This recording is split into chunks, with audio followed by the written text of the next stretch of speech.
बिस्मिल्लाहिर्रहमानिर्रहीम। अस्सलामु अलैकुम। मैं हूं मुदस्सर शाही एडवोकेट और आप देख रहे हैं हमारा यूट्यूब चैनल लीगल इश्यूज़। आज हम बात करने जा रहे हैं चोरी के ऊपर कि अगर कोई बंदा चोरी करता है तो उसकी सज़ा कितनी है और कितना जुर्माना उसे हो सकता है।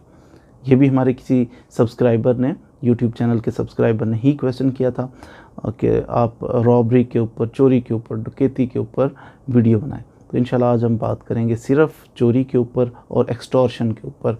इसको अगर हम बात करें कानून की तो ताज़ीरात Pakistan PPC, Pakistan penal code, इसका सेक्शन इसको जो डील करता है, आमतौर पे आप कभी सुन लें कि पुलिस वाले कह रहे होते हैं कि जनाब 379 का पर्चा हो गया, तो 379 जो है ये फ़ौरन समझ जाना है कि ये चोरी का पर्चा हो गया। दरअसल 379 पीपीसी इसका मतलब है कि इसके अंदर चोरी की सज़ा लिखी हुई है कि कितनी सज़ा है। चैप्टर अगर डिटेल में आप पढ़ना चाहें तो ताज़ीरात पाकिस्तान, पाकिस्तान पीनल कोड, उसका आप चैप्टर पढ़ेंगे 17। चैप्टर 17 के अंदर आप सेक्शन मुलाहिज़ा फरमाएंगे 378 के अंदर इसकी डेफिनेशन दी हुई है। डेफिनेशन क्या है, चोरी कहते किसे हैं?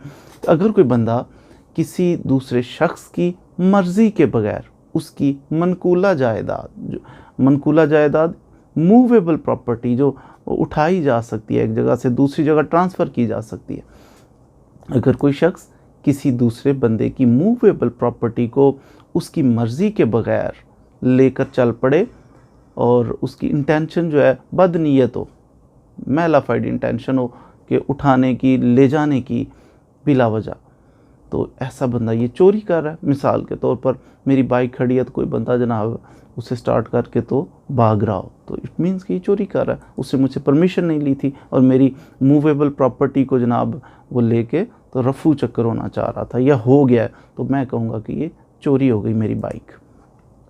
तो उम्मीद है आपने समझा होगा डेफिनेशन को। 378 को हमने बहुत सादा से अंदाज में आपको अर्ज़ किया कि अगर कोई दूसरे शख्स की प्रॉपर्टी उसकी इजाज़त के बगैर लेकर चल पड़े और उसकी नीयत जो है वो गलत हो तो इसको कहते हैं इसने चोरी की। 378 ताज़ीरात पाकिस्तान। अगर बात करें इसकी सज़ा की, जो मैं पहले अर्ज़ कर रहा था कि इसको 379 लग गई है, 379 लग गई है, तो मेन यही है हमारा जो सेक्शन 379 चोरी की सज़ा। तो 379 कहता है कि अगर कोई बंदा चोरी करता है तो ऐसे बंदे को 3 साल तक कैद की सज़ा हो सकती है या जुर्माना हो सकता है या दोनों सज़ाएं भी इसको दी जा सकती हैं। फिर अगर कोई बंदा डिवेलिंग हाउस में, टेंट में, वेसल में चोरी करता है, मिसाल ये तो थी उसने चोरी की, बाइक खड़ी थी सड़क पे, उसने चोरी कर ली, तो उस पर तो जनाब एक तरह की चोरी है, उसने मेरा वॉलेट चोरी कर लिया, कोई और चीज़ ऐसी चोरी कर ली। लेकिन अगर कोई बंदा किसी के घर में एंटर हो जाता है, डिवेलिंग हाउस, टेंट, वेसल, किसी के कारखाने में घुस गया था, किसी के घर के अंदर पहुंच के अंदर से चीज़ चुराई उसने, तो ये ज़्यादा एक परेशानी वाली बात है ना कि बंदे का कैसा बंदा है कि या किसी के प्राइवेसी भी उसने नहीं उसका ख्याल किया और घर के अंदर जाके कितना सिक्योर करके मैंने ड्यू केयर की, मैंने अपना जेवर कहाँ अंदर जाके किसी कमरे के अंदर अलमारी के अंदर रखा हुआ है, संभाला, मेरी ड्यू केयर थी। लेकिन ये चोर साहब अंदर जाके वो खोल के बड़ा इसने ज़्यादती की है।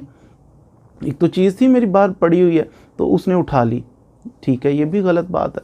लेकिन दूसरा अंदर जाके किसी डिवेलिंग हाउस में, टेंट में, वेसल में, किसी के कारखाने में, हवेली में तो जाके निकाल के तो ले जाना, ये सख्त बात है। इस पे 3 साल सज़ा नहीं होगी। ये फिर जो है सेक्शन हमारा 380 लगेगा इस पे।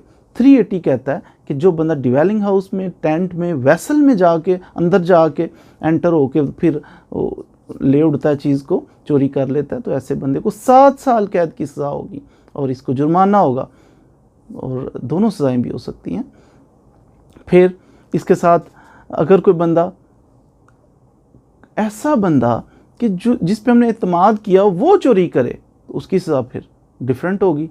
मसलन अगर कोई बंदा आपका सर्वेंट है, आपने कोई क्लर्क रखा हुआ है किसी बिज़नेस प्लेस के ऊपर, तो उसके हैंड ओवर चीज़ की है, तो वो उस पर इत्मीनान किया आपने, खुद उसको दी हुई है, तो भाई केयर करें, मैं आ रहा हूँ। अब मेरा मुलाजम ही चुरा लेता है चीज़ उधर से, इसने भी बड़ी ज़्यादती की, इसको भी 3 साल सज़ा नहीं होगी। जो हमारा मुलाजिम हो, हमारा सर्वेंट हो, हमारा क्लर्क हो, अगर ये चोरी करे तो फिर इस बंदे को 7 साल तक कैद की सज़ा होगी और जुर्माना होगा। फिर इसमें ये 381 था, 381A भी है। 381A सेक्शन कहता है कि अगर कोई बंदा गाड़ी चोरी करे, मोटरसाइकिल चोरी करे, इसी में आ जाता है कि अगर इलेक्ट्रिक मोटर चोरी कर लेता है, पानी वाली मोटर चोरी कर लेता है, पंप चोरी कर लेता है, या फिर कोई बंदा इलेक्ट्रिसिटी का ये जो होते हैं ट्रांसफार्मर ये चोरी कर ले, इस बंदे को भी 3 साल सज़ा नहीं 7 साल तक सज़ा होगी, प्लस इसको जुर्माना होगा। लेकिन इसके जुर्माना फिक्स कर दिया कि जो प्रॉपर्टी, मिसाल के तौर पर इसने कार चोरी की है, इसने मोटरसाइकिल चोरी की, जो चीज़ इसने चोरी की है उसकी कीमत से ज़्यादा इसको जुर्माना नहीं डालना, उसकी कीमत से कम ही होगा, और साथ ही इसको कैद होगी 7 साल। अगर कोई बंदा मोटरसाइकिल, गाड़ी, ट्रैक्टर, ट्रांसफार्मर चोरी करता है या फिर कोई पानी वाली मोटर चोरी कर लेता है, स्पेशल इसको सेक्शन डील करता है 381A, तो इसमें इसको 7 साल तक सज़ा होगी। अगर कोई बंदा चोरी तो कर रहा है लेकिन साथ उसने प्रिपरेशन की हुई है, तैयारी के साथ बड़ी चोरी कर रहा है। तैयारी क्या की है कि अगर आगे से कोई रेजिस्टेंस करेगा, अगर मैं पकड़ा गया तो मैं उनको जान से मार दूंगा या उनको शदीद ज़ख्मी कर दूंगा, तो ऐसे बंदे को फिर 7 साल नहीं, इसको 10 साल तक कैद की सज़ा होगी, प्लस इसको जुर्माना होगा। मिसाल के तौर पर ये खंजर लेके गया चोरी करने के लिए, मिसाल के तौर पर ये कोई पिस्टल लेके गया हुआ है, असला लेके गया हुआ है कि मैं चोरी तो कर रहा हूँ, अगर पकड़ा गया, अगर कोई आगे आ गया तो फिर मैं उसको ज़ख्मी कर दूंगा या उसको मैं जनाब नुकसान पहुँचाऊँगा, उसे मार दूंगा, तो इस सूरत में इसको 10 साल कैद की सज़ा होगी, 7 जुर्माना होगा। इसके बाद आता है एक एक्सटॉर्शन। एक्सटॉर्शन का मतलब होता है कोई भत्ता लेना या किसी की मर्ज़ी के ख़िलाफ़ उससे चीज़ हथिया लेना, छीन लेना, झपट लेना कोई चीज़ उससे, तो ये है एक्सटॉर्शन। ये इसको ताज़ीरात पाकिस्तान पीनल कोड का सेक्शन डील करता है 383 कहता है एक्सटॉर्शन की तारीफ़ करते हुए कि अगर कोई बंदा जो एक्सटॉर्शन का मुल्ज़िम है किसी दूसरे बंदे को उसकी प्रॉपर्टी को या उसकी इज़्ज़त को या जिससे उसका रिलेशन है उस बंदे को नुकसान पहुंचाने के ख़तरे में डालकर उससे कोई प्रॉपर्टी ले लेता है ज़बरदस्ती, तो इसको कहते हैं एक्सटॉर्शन। मसलन एक बंदा है, वो कहता है जनाब मैं आपको गोली मार दूंगा, तो मैं आपको नुकसान पहुंचा दूंगा, आप ऐसा करें मुझे फ़लाँ चीज़ दे दें। या तो वो पैसे लेगा या कोई प्रॉपर्टी लेगा या वैल्यूएबल सिक्योरिटी लेगा, कोई डॉक्यूमेंट ऐसा हो सकता है, साइंड डॉक्यूमेंट ऐसा हो सकता है जो आपसे साइन करवा ले या आपसे वो ले ले, तो ये इस कंडीशन को कहते हैं कि इसने हथिया ली उससे प्रॉपर्टी।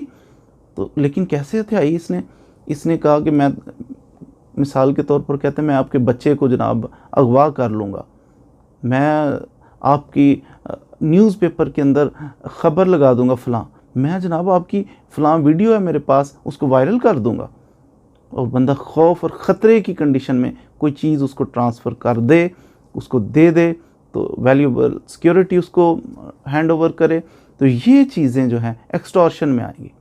एक्सटॉर्शन की सज़ा क्या है? एक्सटॉर्शन की सज़ा है 3 साल कैद की सज़ा ऐसे बंदे को हो सकती है जो इस तरह प्रॉपर्टी हथिया रहा है किसी बंदे से, और साथ ही इसको जुर्माना हो सकता है। 386 सेक्शन जो है ताज़ीरात पाकिस्तान का, वो कहता है अगर ये बंदा जो प्रॉपर्टी हथियार है और ये ख़तरे में इसने डाला, उस बंदे को डाला या उसके किसी चाहने वाले को, उसके बेटे को, उसके किसी अजीज़ को ख़तरे में डालकर हथियार है उससे पैसे या प्रॉपर्टी, तो ऐसे बंदे को अगर इसने उनको शदीद ज़ख्मी करने का ख़तरे में डाला या जान से मारने के ख़तरे में डाला कि मैं कत्ल कर दूंगा या मैं जनाब आप बाजू काट दूंगा, टांगें तोड़ दूँ, कोई शदीद ज़ख्मी करना या उनको मौत के ख़तरे में डालना, उसके बाद एक्सटॉर्शन कमिट करना, ऐसे बंदे को फिर 7 साल तक कैद की सज़ा होगी और इसको जुर्माना भी देना पड़ेगा। तो ये थी एक्सटॉर्शन और थेफ्ट, जो बंदा प्रॉपर्टी किसी की ले रहा है इस तरीके से, कि उसकी सज़ाएं क्या क्या हैं। जैसे ग्रेविटी बढ़ेगी उसकी सज़ा भी साथ ही बढ़ जाएगी, जुर्माना भी बढ़ जाएगा। मज़ीद वीडियो में इंशाल्लाह हम रॉबरी के ऊपर कोशिश करेंगे, डकैती के ऊपर कोशिश करेंगे कि वो कैसे होती है और उसकी सज़ाएँ क्या हैं। तो चोरी जो है ना बहुत बड़ा एक जुल्म है। मिसाल के तौर पर अगर कोई बंदा चोरी करता है तो बाज़ दफ़ा उसे घर बड़े तबाह हो जाते हैं।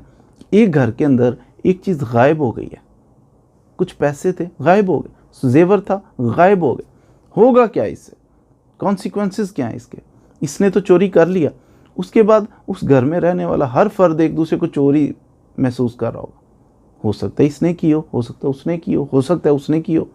वो सारे ही एक तरह से वो चोर बन जाएंगे, मशकूक हो जाएंगे कि पता नहीं किसने चोरी की है हम में से। तो जो चोर है वो बहुत बड़ा जुल्म करता है। इसीलिए तो इस्लाम में है कि उसका हाथ ही काट दो। हाथ कटेगा तो बहुत सारे दर्स से इबरत हासिल नहीं, और कोई मजाक कर लेते हैं और कोई गलत हरकत करनी है, टीज़ करना है किसी को या कुछ पैसे कमाने हैं तो कोई और काम करेंगे। ये नहीं भाई हाथ ही कट जाएगा तो फिर लाइफ कैसे गुजरेगी। तो बाकी सख्त है सज़ा, ऑफ कोर्स सख्त है बाजू इसका हाथ काटना, लेकिन इससे दूसरे दर से इबरत हासिल करते हैं, फिर उसके बाद चोरियाँ नहीं होती। सऊदी अरेबिया में इसीलिए तो चोरियाँ कम है कि उधर हाथ कट जाता है। बहरहाल इस्लाम में अगर हाथ काटने का कॉन्सेप्ट है और साथ इसमें यह भी है कि ड्यू केयर के साथ कि आप देखिए अगर उसने चोरी की और साबित होना चाहिए, डाउट शाउट है तो छोड़ दो, ना काटो उसके हाथ। और ऐसा भी नहीं है कि कोई बंदा बॉल पॉइंट आपकी चोरी कर ले तो उसको उसके हाथ काट, ऐसा नहीं है। शरीयत के अंदर जो हाथ काटने का कॉन्सेप्ट है वो मिनिमम 10 दिरहम होने चाहिए।